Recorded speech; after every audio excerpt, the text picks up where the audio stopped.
This week we cover rock and roll yoga, Scottish Health Board adverts, and men in gyms. Ignore that feeling.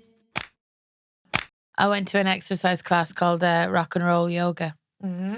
And it was, first off, I'm going to go to that place forever because the people in it were amazing. I met this woman called Colette, who used to be a head teacher. We got chatting after. This always happens to you at classes. I'm always chatting to people. Even after our podcast last week, I sat outside a cafe. I'll go back to rock and roll yoga, don't worry. But go with me here.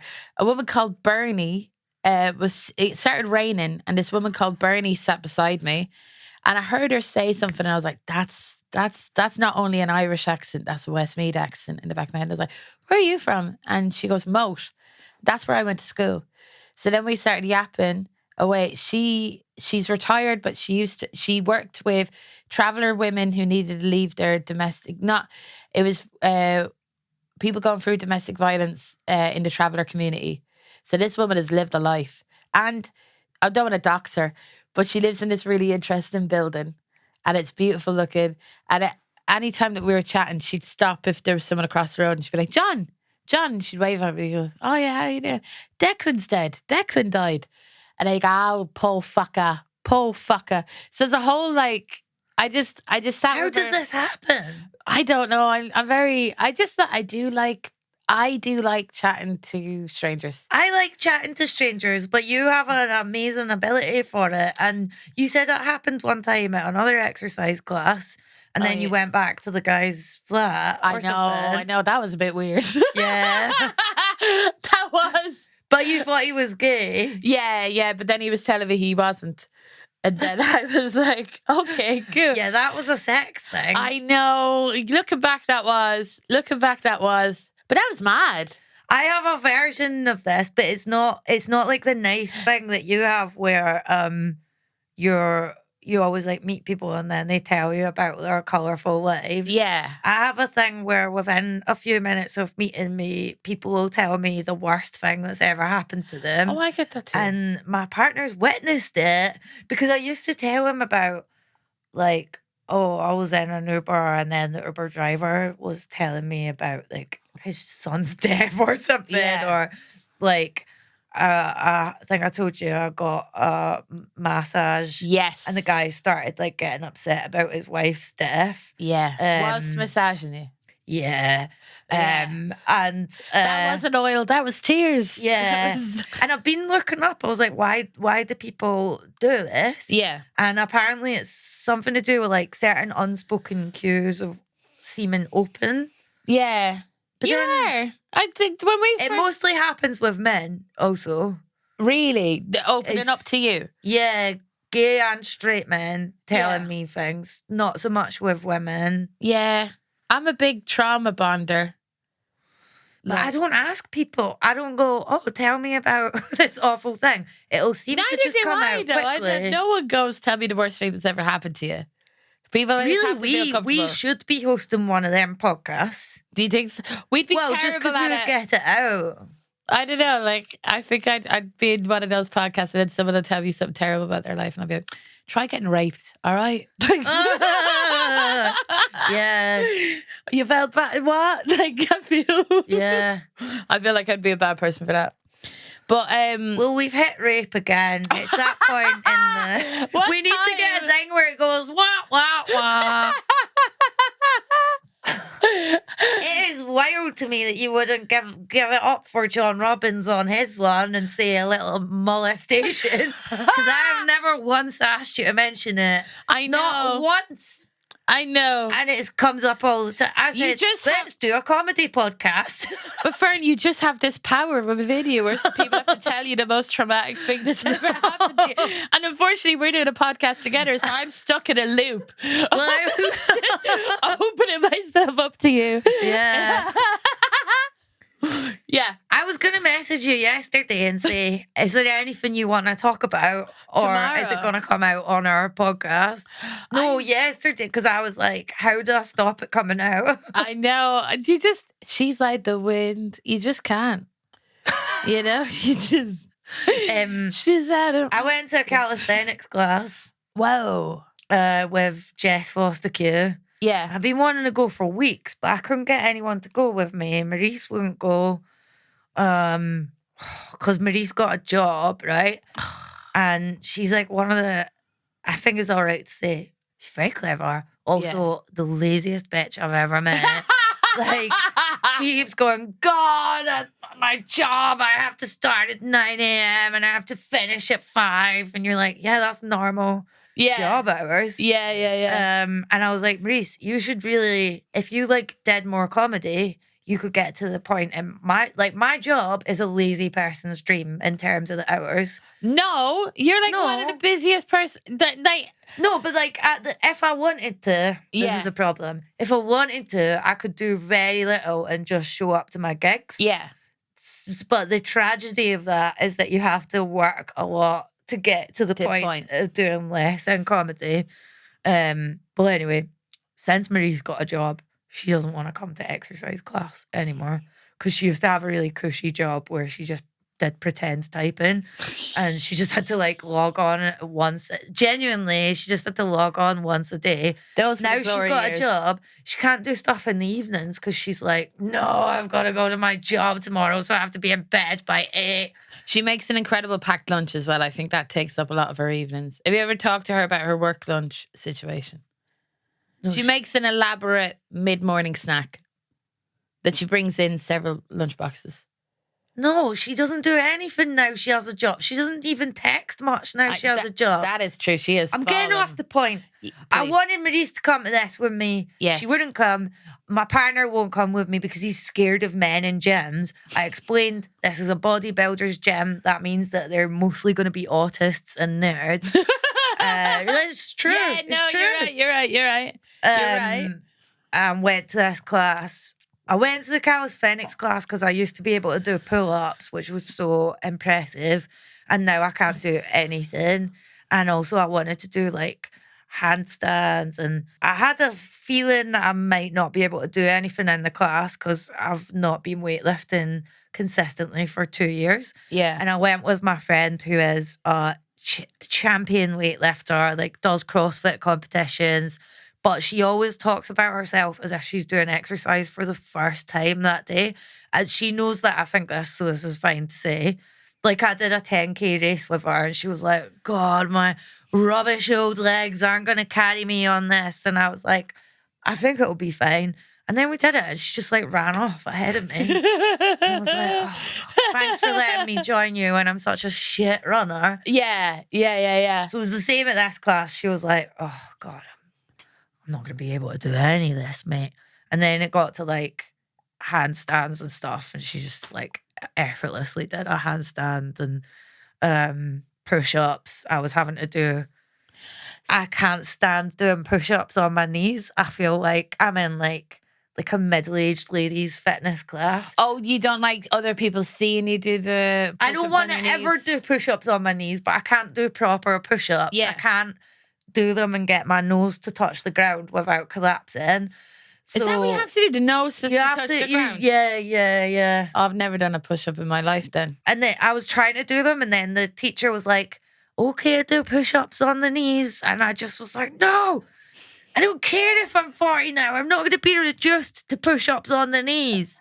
And then I had to do them because there was so many rounds. And then we had to do this thing called skin the cat, which is where you hang from a pull-up bar, flip your legs over your head, right? No. Still hanging on. No. And you're like upside down. Well, everyone's just doing it as if they were born doing it. And I just thought, with enough force of will, maybe my legs are going to go over my head. But they couldn't. I was just like a limp noodle. And then this is the weird thing about the exercise class. Normally, I find men in gyms intolerable, right? At this class, this is going to sound like something I imagined. There was like 3 really hot, muscly men who were attending the class, and all of them said to me in a really nice way, do you want me to help you, like push you so you get into the position? And then they lifted my butt. Nice. So that I went over the bar. Wait, so how are they... they would just gently hold my back. And I was telling my partner, and he was like, yeah, perverts, they're called perverts. No. And the reward is they're going to have a wank over it after it. Oh my God. And I was like, their no. reward. Yeah. Like it's a fucking dreamy for a cat or something. I'm going to go home. No, they were, it was not that way at all. They were so nice with me. And then the instructor was also really nice. And like his body was amazing. And we did these things called dragon flags, where you like hold on to oh jeez, what the hell is going? Wait, I'm trying to show you how I did it, but everything hurts. Okay. You hold onto like a kettlebell and you put your legs up in the air. So you're holding the kettlebell in the air. Oh my, you were in pain. Yeah, you were in pain. But like the nice man that taught the class was just helping us get in a position. Yeah. And also then he helped me like go into I did this thing on these metal bars called parallettes, where he was like, you put your shoulders on them, put your hands on them, and then just simply go upside down. And he said, it's going to feel a bit uncomfortable. And a lot of calisthenics is about having weird feelings. So then I did it. Yeah. I think out of embarrassment, I just ended up doing it because everyone else was doing it. And he was like, yes, she's done it. And then I just, I started screaming and he went, don't scream. And then I just came out of it and I said, sorry, but just the phrase life-changing spinal injury just flashed through my mind. Like as soon as they were saying, they were going, don't. Life-changing. It's you know never what I mean? for the better. It's never. But you know, because as soon as I think, don't be afraid, you just imagine those Guardian, it happened to me things where you're like, I decided to try a new skill. Yeah. I had just turned 40 and wanted to prove to myself that I was youthful. And then I done a headstand. And now I'm suing the gym. Because, by the way, do you know that Jess fucking snapped her arm from that, the thing that we did going over? Yeah. Jess done that at another gym. And I said to her, tell them you can't do it in this one. And she was like, yeah, well, she still had a go at everything. She's like, she really is like. She gives it all a go. Yeah. She, my kind of like feelings about push-ups is like when I was a kid, I was told to do push-ups in PE, and so I started just doing push-ups. What I thought was push-ups, but what I was actually doing was like grinding on the ground in a sexual manner, and then everyone was looking at me. It was like a weird start of a Magic Mike thing. Do you know when to start like punching the floor and that's what I was doing. Oh no. So I just wanted to share that with you. Yeah, I can't go to any exercise class that reminds me of PE because I had such a harrowing time doing it.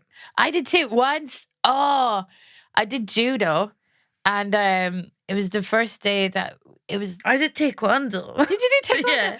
Yeah. No, babes. I did karate. Really? This is what happened. I did karate, but I got someone by the lapels and threw them across the room, and then I was told this is not judo. So right, I was scolded. A lot of stories you've told me about fights and your family makes me just think you never needed judo. To do, yeah. Oh yeah, no, I was trained at home. I was homeschooled in violence. Yeah, we did. Me and my two brothers did taekwondo, and I just can't think of a clearer way to mark yourself out as a bullied child. Like we used to have to walk through Bathgate in the outfits. Oh no! With our mum being like, "Hold my hand." Oh. And then people would be like, fucking karate kids, and you can't go, it's taekwondo actually. Correction. And I was thinking about like the people that ran the studio, they would talk in this way that made you think they'd gone and done a course in Japan or something. They would be like, right, taekwondo is about this. Yeah. And it's just weird. It's just so incongruous with the rest of the town when you're like walking through in your little outfit. Yeah, I find it kind of brave the people that are a bit mental and choose to stay in their town and just do what they want to do. Do you know, like People who teach. We had that with taekwondo. the youth theatre. Really? I went to the West Lothian Youth Theatre, and I wanted to do it so obviously like I could be a film star Yeah, of course. and do. You're thinking, we're gonna do Shakespeare or we're gonna do some kind of acting that resembles what we do on TV, right? Yeah. And then you'd go for your Easter holidays, and the guy running it was this guy called Scott.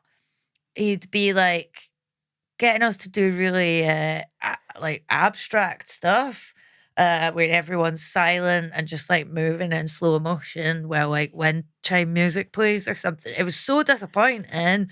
And anyway, I mentioned this a few years ago. I was doing Frankie Boyle's tour support. Yeah. And I think I mentioned it because there's another comedian called Gareth Much who went to Right. the same youth theatre. Yeah. And Frankie was like, I know the guy that you're talking about. And he was like, yeah, he does just do loads of obscure theatre stuff. Yeah. Although my brother was nearly in a Hebs advert off the back of being in the youth theatre. What's the Hebs? Hebs is like the Scottish Health Board. And Right. we used to have like the best, I need to show you some of these adverts.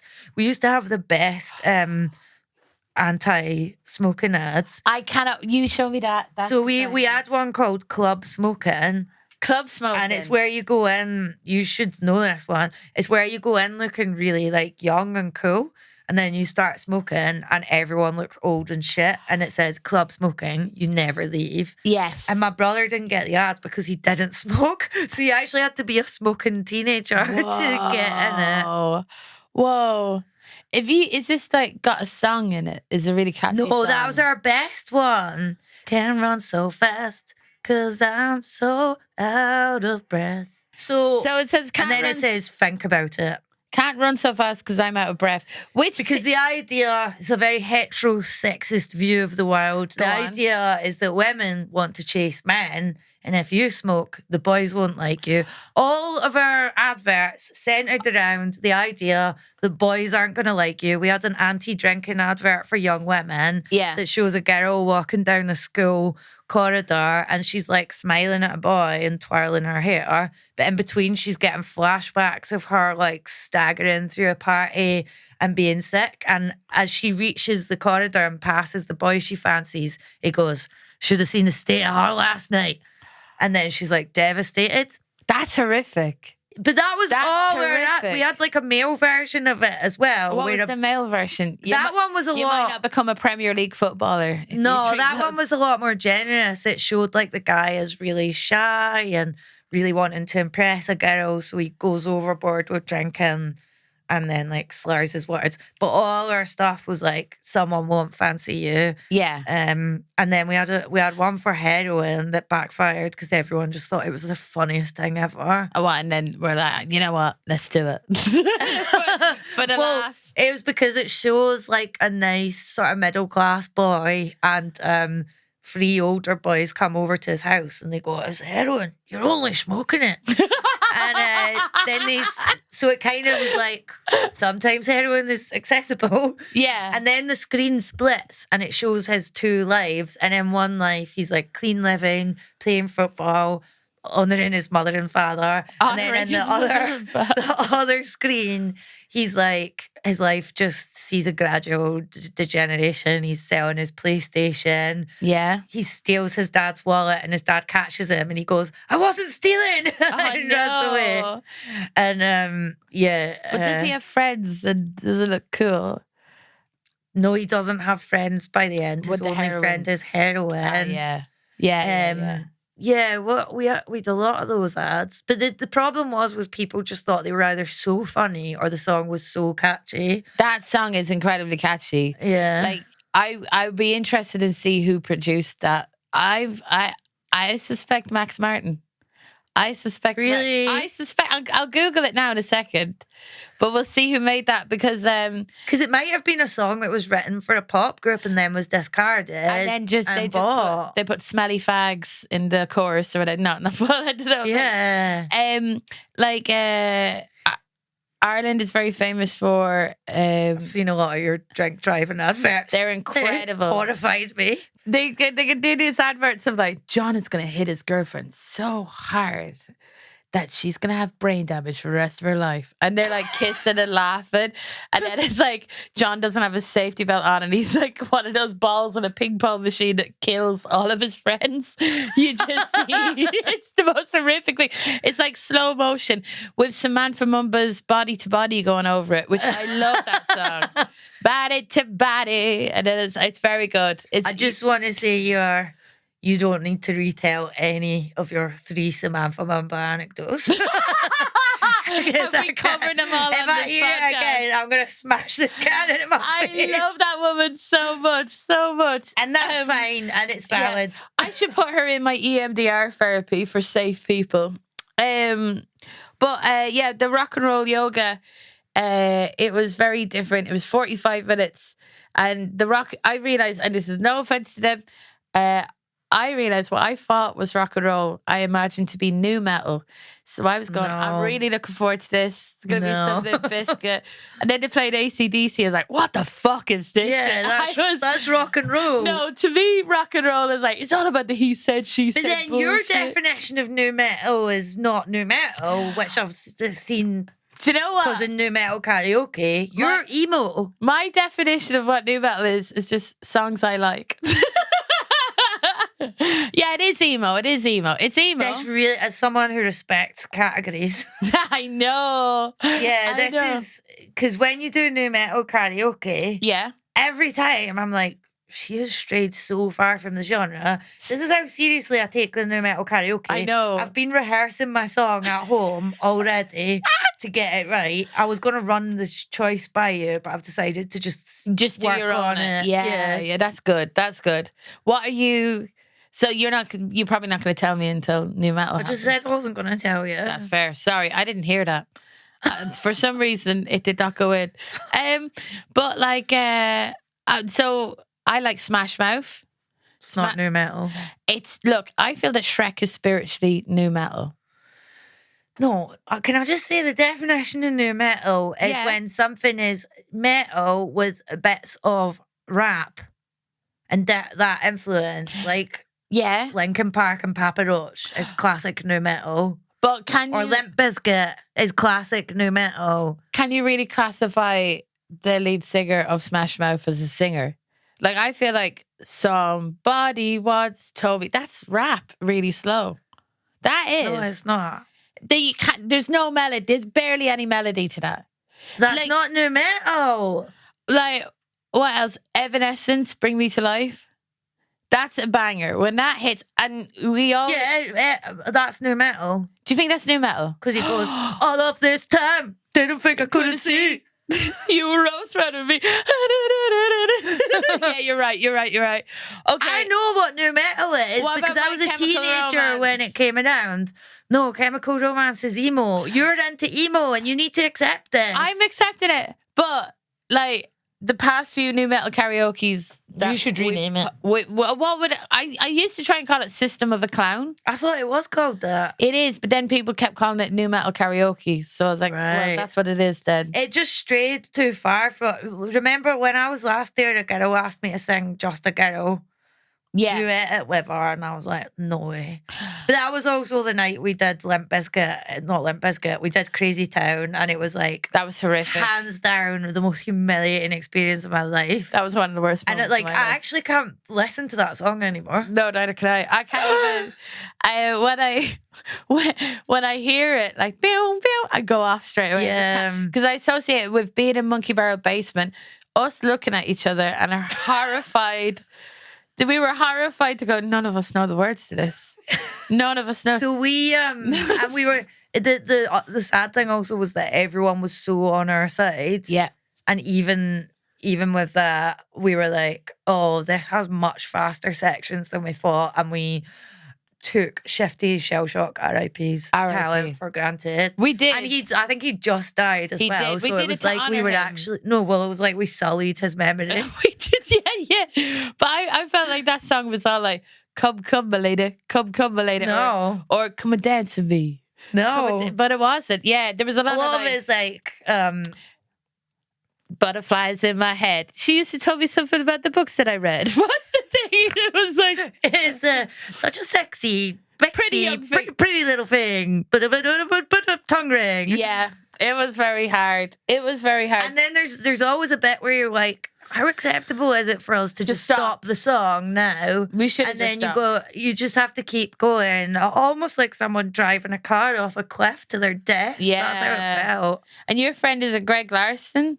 Yeah. He's incredible. Yeah, there's an Australian comedian called Greg Larson that I believe is Sam Campbell's pal, and he's one of the quietest people you'll ever meet. But he used to be the lead singer in a punk band, and he did a flawless Freak on a Leash by Korn. It was flawless. Which is so difficult to do. It's one of those ones you think is easy, but there's like a weird... Yeah. Making like weird noises bit at the end, and he just did it flawlessly. And you'd lost your voice. Anyway, maybe I lost my voice from that night. Yeah. I was in Aberdeen the next night, and apparently my agent was watching videos of me doing karaoke, like, no. Fern must have no fun. Yeah. You're like one of those delivery robots in LA, just constantly working. Yeah. But yeah, it's yeah, okay. I'm very bad with defining genres. But I also think you're more of an emo person because of your age. Yeah. Definitely. Because I remember watching Linkin Park on the telly for the first time, being like, these guys are insane, and I'm a bit frightened of them. And I was like, coloured hair? Who are these people? What? Lip piercing. But I was like that with boy bands. Like always my favourite member of boy bands were people with like lip piercings or an eyebrow thing. Like Shane from Boyzone. Shane from Boyzone. Or Jay from Five was my favourite out of Five. And you know what's funny? Both those two are the ones that have gone on to like big spirituality. Jay became a meditation expert. Yeah. And Shane went to Jesus. He did went to Jesus. Jesus and cars. Jesus and cars. He is. He's big in yeah. It's mad whenever you remember he's related to the twins in Bewitched. And that's their brother. And one member of Buffalo G. Do you remember that? Who's Buffalo G? Fucking hell. They're an Irish double group. They're a Irish double act that had a cover version of Really Saying Something. And they did a little rap in the middle and go, it's two girls from Dublin, stirring around with troubling. It's sugar and spice and all things nice, but that's not us. We're something. Dublin. Maybe Dublin again, yeah. Excuse me, don't mean to be rude. Let us not put you off your food. Action-packed with attitude. Anyway, wow. Yeah, I remember that, but I don't remember any of the verse of a song that I enjoy. Come, my lady. But yeah, sorry, I interrupted. It's mad how you can remember that, but then not the dates that we do the podcast. Yeah, that's true. And then I'm just going to finish off from another podcast. So I flooded the hotel room and I threw the duvet. No, that's gone. Do you think it's gone? Okay. Yeah, fair enough. Oh my God. I don't know what techniques to use to get you to stay on track, to be honest. I don't know what to do that's polite. I think you should apply gentle pressure around my neck until I stop. Because we were talking about, you said, so how are different comedians made? What is boarding school? And then you were like, when I went to college, there was a Tesco and there was this and there was that. And I was like, I can't follow this. It's like getting a string and going through a maze. I know, but the maze has horrors in the corner. Yeah. It's almost impossible to get you to talk about anything without being, then suddenly you're like, we're back at the trouble. Sadness. Yeah, that's so true. That's so true. I watched a couple of new TV things. Bang, we're back in the room. Thanks. Let's do it. But you said you can't watch TV, but you can. You can. Just put your phone in another room and put the show on. I know. What are you watching? Well, I watched a thing called Proud about gay Polish guys. You've been looking forward to this for weeks. I was so excited about it. It's an HBO co-production with like it feels Poland. very heated rivalry. Well, it's not heated drivelry. I just said that to you to try and sell it to you. Yeah. It's not at all heated drivelry, but it's very exciting because Poland is so homophobic and it's about gay adoption. Whoa. And they're bad on abortion as well. Oh, yeah. But did you see the way the Polish women reacted when they tried to walk back abortion rights there? And Polish women were like, fuck that. And they all went out on big marches. Yeah. The Polish feminist art is pretty cool. Like, I remember as an Irish person with Repeal the Eighth. A lot of Polish art is really cool, you know. Like, have you seen those Polish film posters? Because they weren't, when they were like behind the Iron Curtain, they weren't allowed to have normal film posters, so they commissioned artists to do different posters for Western films. I'm gonna look that up. They're really nice. Cool. You could get one for your flats. Now it sounds like I'm doing an ad for that. I know, Polish art in general. No, for this specific company that does them. It's kind of like a hipster cliche to get these Polish art posters. I know. But anyway, this Polish TV show is about a gay guy, and he loves to party, and then his sister dies, and he's left looking after her baby, and because there's like issues with gay adoption in Poland, it's a whole thing. I'm only on episode 1, but it's really beautifully shot, like an independent film. What else did you watch? Something else. Oh, I watched this thing. I watched this show about a woman having a wank on the floor. Did you see that? No, but I'm loving this. Sorry. This is something I want described to me orally. Beautiful. So a woman is having a wank to a cam man. Are they called cam boys? So she a cam girl? So he's a cam man? No, she's just a busy she's a busy mom. What? A busy divorced mom. Right. And she's talking to her cam boy. And then she masturbates to him, and then he goes, "Help! I'm being kidnapped! Help!" Wow. And gets like dragged off camera, and she's like, "No!" She's still got her hands down her trousers. She's like, "Ah!" And then basically, she gets a phone call. She gets a phone call being like, "You give us $15,000, bitch!" And then she goes to the police, and the old lady from Triangle of Sadness is the detective. The maid. The maid. She deserved to be nominated for an Oscar, and that so pissed me off. It's Dolly She's DeLeon, amazing. isn't Dolly, it? yeah, Dolly DeLeon. Yeah, DeLeon, yes. So I was like, oh, that woman's in it. So anyway, this detective, she's like, listen, this is a scam. Your cam boy is in on it. But then the cam boy phones up, like, please help me. He's going to kill me. And then it's this whole mystery. Whoa. But the problem is it got violent after that, and I was more interested in just the wanking side of it. The intrigue and the wank. But I was like, they must have deliberately made this a lady, because if it was a man, you'd just be like, I think the man would, shit. I think they would be, and that's. I've watched a reel where people would say, I've been kidnapped, and the only people that helped were women. The only people that attempted to help were women. I would never masturbate to a live man talking to me, ever. No. Or go on camera. I'd never masturbate to a man. What? I masturbate what are you on about? to ideas, vibes. What, like abstract ideas? The passing of time. Right. Oh, awful. Wait. Yeah, I do sometimes try and go analog and just like think thoughts, but it's so hard. Cam man, she's having a wank. Does it go into detail about how is he helping her have this wank? Like, what's he saying? Is it just he's got his dick really out? Hot. But yeah, he's really hot. He's really hot, and he's like, I'm on camera. Well, they're like masturbating together, and he's really attractive. Right, that makes sense. But he's gay, but right. she don't know that.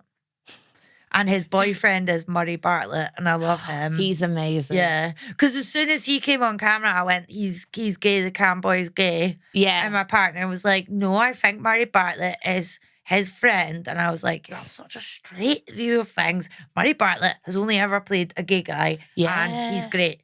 Yeah. And by the way, if you haven't seen the HBO show Looking, it's one of the best shows about gay guys ever. It's so true to life. Yeah. I'm saying that as someone who's not lived as a gay man. But Yeah. it's about gay lads and their friendships in San Francisco. And it was made by Andrew Hay, who made that All of Us Strangers.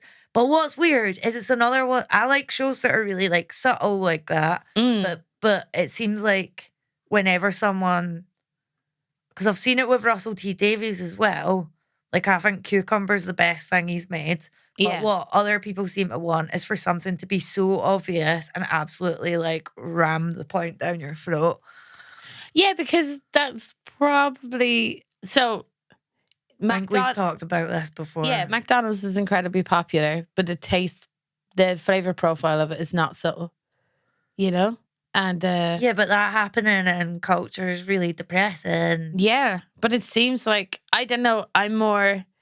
You're not like that about films, though. You're not into basic films. That's true. I've always enjoyed... I don't know what is wrong with me. Because I grew up, there's not to be... My family are not into the films that I'm into.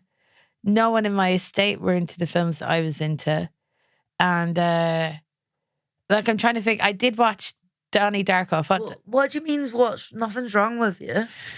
What are you talking about? I know. I do think there's something like, if I like something that's specific and other people don't like it. What I like about you and why I like being friends with you is that if you like something and other people don't like it, you go, what's wrong with people? And this is a frequent thing. I go, what's wrong with me? There's nothing wrong with like an independent cinema. Yeah, Jesus Christ. I know, that's true. I think it's like I associate with it with snobbery. And I think I was told I was a snob constantly when I was a kid about stuff. Like, I'm a snob. And I grew up working class. I don't care. I don't like being seen as a snob. Yeah, this is true. We were talking about this the other day because I was watching... Oh, what was I watching? The Jessie Nelson documentary. Yeah. And we'd just seen Jade at Primavera, and I was like, Jade is so clearly the most refined of Little Mix. Little Mix passed me by because of my age. Yeah. But I love watching anything about pop stars falling out and like pop stars breakdowns. So I've watched like all the Jessie Nelson documentaries, despite not knowing, I barely know like any Little Mix songs. Yeah. So Jade is very clearly the cleverest one out of Little Mix. Yeah. She's clearly the most refined one. Her album is class. She goes out with Jordan Stevens, who's one of the nicest people I've ever met and really clever. Yeah. So I was watching this Jessie Nelson thing, and firstly, it's obviously like she's had a terrible time of it. Like she's had so many terrible things happen to her. But I was texting Alison, and I was just like talking about like her decor, and Tulisa was in the thing, and it was just all like white and grey sofas. And I said, I don't know why I'm into a certain type of decor and why other people are into this type of decor. And my partner was saying it's class hatred. And I was like, I don't think that is it. No. Because when I was growing up, I remember I had pals whose parents were working class but had gone to uni when you could get grants in the 80s. And they were quite into culture and going to see things at the Fringe. Yeah. I think it's to do with what culture you're into is what then affects your taste in other areas. I think so, like, from my understanding... I don't know if I'm explaining this well enough. No, I think you are. You're saying that the parents... Tackiness can go across classes, is what I'm saying. Yeah, it can. But I do think you need to be exposed to culture. Like, in order... Like, now that I'm getting older and I'm renting and I'm moving to different places, and I just have to accept that the only thing that I can control is having a nice lampshade, or, you know, I can only control the stuff that I can't permanently affix to a wall. So I've accumulated like little bits of art and stuff like that. But I don't have an opinion on what's a nice couch because I can't buy a nice couch. But moving away from decor, when you're saying about being exposed to culture, when I was growing up, there was public libraries. Yeah. Like, I didn't go to, I never went to the Fringe until I was in my teens, and one of my friends' parents took us, and they'd been to uni. Yeah. But you went to public library. If you're that way, you're going to seek it out. I went to libraries. Channel 4 used to show absolutely mental stuff. I think Channel 4 helped me so much when I you used to put Channel 4 on during the night and there'd be someone doing like interpretive dance. Yeah, that's so true. Or like I remember watching The Guide to Lesbian Sex on Channel 4. Yeah. But it was better than anything that was on TV now. A lot of Channel 4 stuff used to be great. Yeah. And it's only really getting kind of decent again now. Like when I was a kid, because of the Irish economy, people were really poor, then got really rich, and then got really poor again. And so people were stuck with an aesthetic from around 2008 for years. And everything got kind of grubby. And when you got exposed to like really nice aesthetics by being around people who'd been to uni, even though they were poor. Well, no, I had Protestant friends whose parents had been to uni, and I remember thinking, I like this. IKEA. Why does my mum not go to IKEA? Lily Bookshelf. I still think IKEA's posh. I think IKEA's my mum would never go to IKEA. It's completely affordable. It's fantastic. It's great design pieces. I love walking around but my parents' decor was just so ugh. Really? Ugh. What? Explain your parents' decor and we'll finish. Didn't have nice textiles. We had leather sofas, which I can't bear. Yeah. We didn't have art on the walls. We had just like caricatures that we'd got done in Lanzarote. It was just like vile. Wow. And then the usual Catholic tat. Yeah, good old Catholic tat. So that's what you try and like chastise me for having snobbery. I arrived this way. Yeah. I kind of looked around and thought, nah. And that's what I get annoyed when people go, oh, you've changed. And I'm like, no, I came here with these tastes. Fully formed. Maurice is the same. Maurice is like, I should have been born a queen or something. She should have, though. She should But it's also, you always get ideas of what it is to be working class pushed on you. Mm-hmm. And there's plenty of working class people who are autodidacts. I mean, my granda was always giving me books about the Suzuki method of learning music, which is this really like mad Japanese method of learning violin. Yeah. He was a minor. But I socially changed myself in order to fit in. So I find it hard. Yeah, you always want to like go on the side of the working class. Or no, not the side of the working class. Because you're almost playing into this Jamie Oliver Turkey Twizzlers idea of what working class is. Yeah. Don't let what the media tells you, what a middle class media tells you, that's what working class life is. Like Jeanette Winterson, one of our best living writers. Yeah. Comes from Accrington in Lancashire. But I feel weirdly defensive when people bring up Turkey Twizzlers and go, that's bad. From like you're missing a broader. I'm trying to make like a broader point of. I feel like people tell us what working class is. Yeah, and sometimes people take it on board, and it just doesn't ring true for me at all in terms of what my family was like. My family were all readers. Yeah, but like I feel like the middle class media people not only tell working class people what they are, but also that's bad. So then I get defensive over it. Mm. You know, I'm not saying that you're not allowed to feel that way, but I feel when it comes from the mouth of someone whose dad was also a columnist or whatever. Like I've always felt weird about the Baden-Baden, which is wives and girlfriends of the England football team went to Germany to watch their husbands and boyfriends on the pitch, and there was such a massive press furore around these women about what they were wearing, what they were eating. And I think like I'll with Talisa, with Jessie Nelson, there's so much hatred towards working class women. Yeah, that I do an overcorrection Yeah, I'm definitely an like- overcorrection. Then I'm like, not only do I like these people, but I also like Weatherspoon's breakfast. When we all know Weatherspoon's breakfasts are dog shit. Ignore that feeling.